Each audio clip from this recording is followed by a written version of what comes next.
அடையாளம் தெரியுதா ஜே? இது ஒரு சிகரெட் கேஸ். வேன்லயே விட்டுட்டு வந்துட்டேன். அவனை சர்ச் பண்ணுங்க.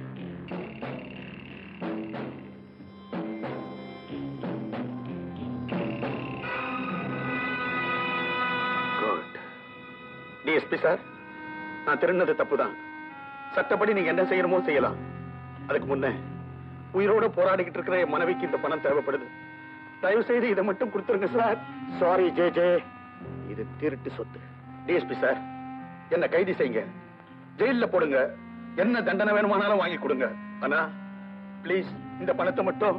சாரி ஜே, என்னால எந்த உதவியும் உனக்கு செய்ய முடியாது. கூட்டிட்டு போங்க. J, don't move. நான் சொல்றேன் J. I shoot you. J, don't move. நான் சொல்றேன் ஜே. இல்ல சுட்டுவேன்.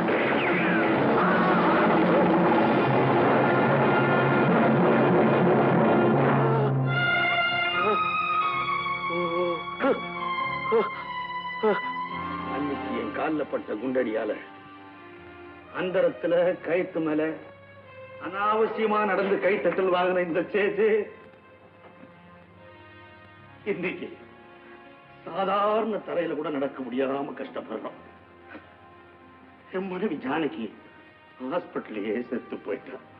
அதுக்கப்புறம் என் 2 பிள்ளைகளும் எங்க போச்சுன்னே தெரியல.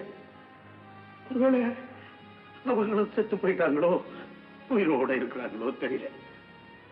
இவ்வளவுக்கும் காரணம் இரும்பு மனசு படைச்ச அந்த டிஎஸ்பி. அவனை நான் கடைசி வரைக்கும் விட போறதில்லை. கருப்பையா, பழிக்கு பழி கருப்பையா, பழிக்கு பழி.